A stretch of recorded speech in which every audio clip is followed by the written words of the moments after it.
Today we're going to talk about Duskfade. Now this has been a game brought to my attention countless times based on the idea that this game is a Kingdom Hearts-like, a game with similar gameplay features and characteristics of a Kingdom Hearts title. We've seen other like type games with other stuff like Metroidvanias and Souls-likes, where different games have tried to capture the feeling of what the originals have to offer. And now we're finally getting these type of games for the Kingdom Hearts series. And Kingdom Hearts just takes way too long for their games to come out, so it makes sense for others to want to take matters into their own hands. Duskfade was made by Fireshine Games, a publisher that I've actually never heard of before. When I went to go look at their other works, I was surprised to find that they're also the developers behind Densha Attack, that insane train game where you grind all over the place in fast-paced action. I definitely want to check that one out. But they did slide me a review code for Duskfade so I can give my opinions to you guys. Is Duskfade a Kingdom Hearts like everyone is saying? Is it a good replacement for Kingdom Hearts when you're just yearning for that kind of experience? Or is it able to carve out its own identity with everything else it has to offer? We're going to take a deep dive into the whole thing and figure out if Duskfade is a good fit for you. But before I get into it, let me know in the comment section below. What is your favorite game that you've played this year?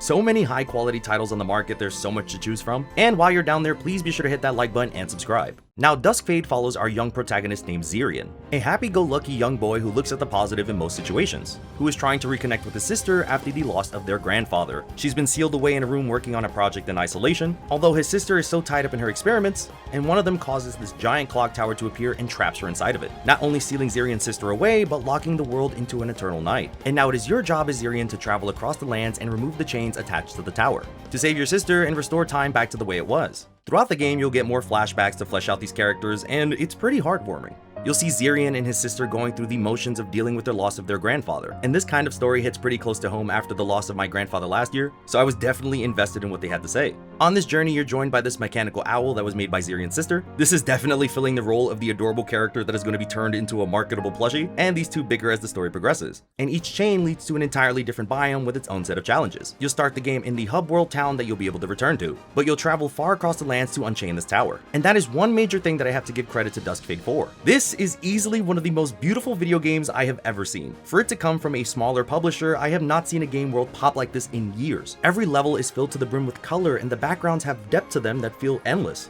It makes the world feel massive and gives the game a much grander sense of scope. There's so many times that I would just look around in awe and how pretty the game was. And some of these locations deeper in the game seriously had my jaw on the floor. There's this one spot deeper in the game that reminds me a lot of Olympus Coliseum from Kingdom Hearts 3, but if it were even more beautiful than that game. Truly, the art direction and the graphics go insanely far. I was very impressed. And all these worlds are so fleshed out with tons of hidden secrets. It might be the most beautiful non-AAA game I've ever laid my eyes on. And that leads us into the gameplay. So Duskfade is more of a 3D platformer than anything else. You get your double jump and you use it to find all the hidden collectibles in a level. I really do appreciate this air dive ability that you get. So at the end of a double jump, you can dive off into a direction to give you a little bit of extra distance. The thing I like about this is that the dive can completely shift the direction you're going in. In 3D platformers, momentum is important in keeping things exciting, and you're able to perform some insane leaps with this dive in mind. I found myself skipping certain platforming sections entirely because I was able to outmaneuver them using Zirian's capabilities. It's incredibly satisfying to pull off some of the game's more challenging leaps. If I can make a comparison to another game, this one reminds me a lot of Jak and Daxter, in the way that the character feels and how they move and interact with the world. It definitely gives me that PS2 platforming era energy, but with a modern coat of paint. It's basically Jak and Daxter, but instead of guns, you get a sword.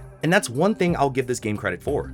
This is a much better platformer than the Kingdom Hearts series. Like, Kingdom Hearts is known for not having the best platforming out there, but when you get your hands on a game with really fantastic platforming, you really feel it. And the collectibles in each stage reward you plentiful for finding them. You can find cosmetic items to change the design of Zirian and his weapon, or you can find upgrade gears that you can use in the shop to unlock new moves. All over the place, you'll find these crystals that act as a currency in this game, and you want to grab as many of these as possible if you want these upgrades. Regardless, collecting all of these will give you more options in Zirian's kit. And this is a game that wants you to go back to older levels. As you unlock new abilities, you can go back to older levels and clear out puzzles you weren't able to do before. Personally, I'm much more a fan of games where I can 100% a level the first time I get there, but if you like going back to old locations and finding new secrets, it's all over the place here. It's cool how you progress through the story and unlock new characters in your town. You'll meet this species known as the Cloudies who inhabit the area. They're these adorable cloud creatures that are just happy to be alive, but you see how your work in the levels ultimately changes the hub world of Ticktown. Overall, I think the 3D platforming is where this game truly shines. I think it stands among some of the best in the genre with how tight the controls are, although I did run into a few technical issues. There was this one.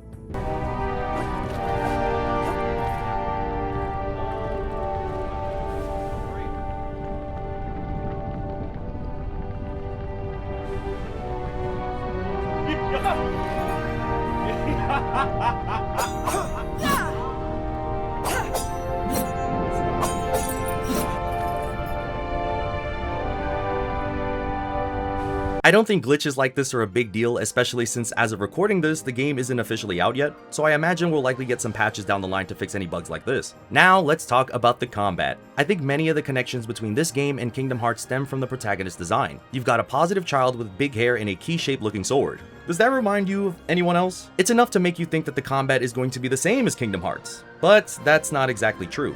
Overall, I think the combat for Duskfade is passable.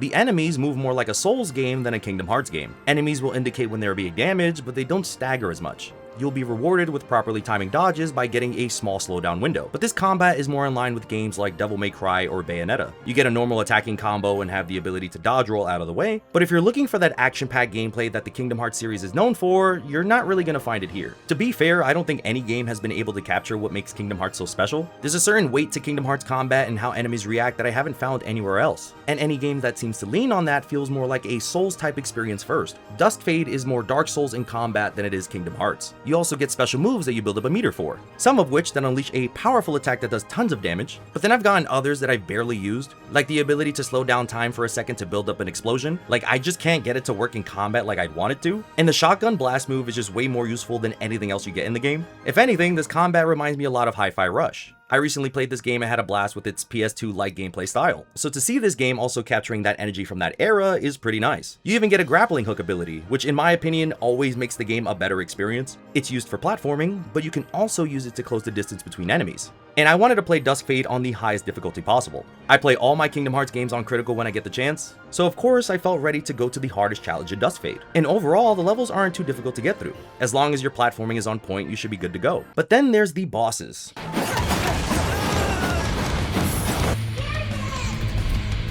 Which is where the true challenge lies. I remember the first time I faced against this wolf boss, I had to sit up and lock in. You need to read your opponent's patterns and strike at the right time, while also dodging to prevent yourself from getting hit. And these bosses are more than just fighting the boss themselves, as at some point in the fight, they'll throw a platforming challenge in your way that you need to clear out as fast as possible to avoid dying. There's one boss later in the game that took me an hour to finally beat. He was absolutely rocking me, but learning his patterns and downloading his moveset, I was finally able to fight back and claim my victory.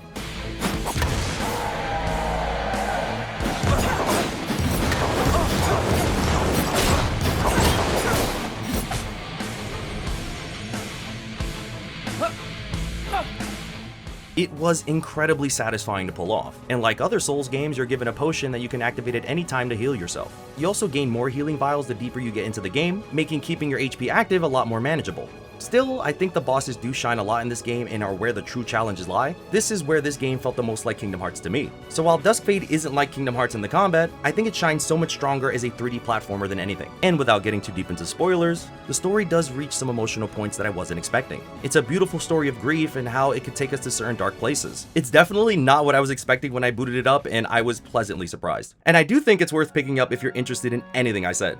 It's honestly some of the most fun I've had with a game in such a long time. And we don't get a lot of beautiful 3D platformers with tons of depth like this. Duskfade is available now on PlayStation 5, Nintendo Switch 2, PC, and on Xbox. Also, all the footage you have been seeing has been through the PlayStation 5 version. I've recently been on a stay away from PlayStation kick as they no longer plan to support physical disc, but when I applied for the game key, I accidentally requested a PlayStation key versus a Steam key, so that's on me. And I didn't want to bother the developers asking them for a new key just because of my own beef with PlayStation, so I just ended up playing the game on my PlayStation. But once again, this game is also available on Nintendo Switch 2, PC, and Xbox, so you have options on which platform you wanted to go with. But if I had any final statements about this one, is that if you love those PlayStation 2 era platformer titles, games like Jak and Daxter, Sly Cooper, or Ratchet and Clank, you are going to feel right at home with Duskfade.